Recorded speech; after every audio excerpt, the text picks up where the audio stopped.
প্ৰথম পৰ্যায়ৰ পঞ্চায়ত নিৰ্বাচনৰ বাবে সম্পূৰ্ণ সাজু লখিমপুৰ জিলা প্ৰশাসন। উত্তৰ লখিমপুৰ মহকুমা আৰু ঢকুৱাখনা মহকুমাত মুঠ 1036টা ভোট কেন্দ্ৰ স্থাপন কৰা হৈছে। জিলাখনৰ উত্তৰ লখিমপুৰ মহকুমাত 6,09,125 গৰাকী আৰু ঢকুৱাখনাত 1,49,992 গৰাকী ভোটাৰ সহ 7,59,117 গৰাকী ভোটাৰে ভোটাধিকাৰ সাব্যস্ত কৰিব।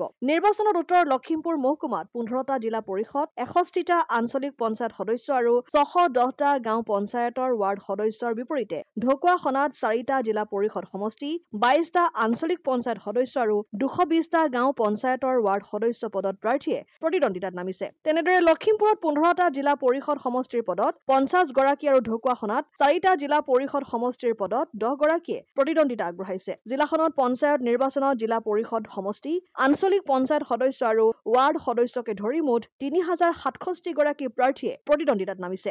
নিৰ্বাচন পৰিচালনাৰ বাবে ইতিমধ্যে 870 গৰাকীকৈ প্ৰিজাইডিং বিষয়া, প্ৰথম পলিং বিষয়া, দ্বিতীয় পলিং বিষয়া আৰু তৃতীয় পলিং বিষয়া সহ মুঠ 3,480 গৰাকী বিষয়া নিয়োগ কৰা হৈছে। নিৰ্বাচনৰ বাবে প্ৰয়োজন হোৱা যান-বাহনসমূহ জিলাখনত পৰ্যাপ্ত নোহোৱাৰ বাবে নগাঁও জিলাৰ পৰা কিছু সংখ্যক যান-বাহন অনা হৈছে। নিৰ্বাচনত ভোটগ্ৰহণ কেন্দ্ৰ আৰু ষ্ট্ৰং ৰুমত নিয়োগ কৰিব লগা আৰক্ষী তথা নিৰাপত্তা জিলাখনৰ স্পৰ্শকাতৰ ভোট কেন্দ্ৰসমূহ চিনাক্ত কৰি যাৱতীয় ব্যৱস্থা গ্ৰহণ কৰা হৈছে বুলি জানিবলৈ দিয়ে আৰক্ষী বিভাগে। পঞ্চায়ত নিৰ্বাচনত অন্য জিলাৰ পৰাও যথেষ্ট সংখ্যক আৰক্ষী আৰু নিৰাপত্তাৰক্ষী নিয়োজিত কৰি সকলো প্ৰকাৰ নিৰাপত্তা ব্যৱস্থা গ্ৰহণ কৰা হৈছে। লখিমপুৰৰ পৰা ৰাহানুদ্দিন আহমেদৰ ৰিপৰ্ট, অসম আদিত্য।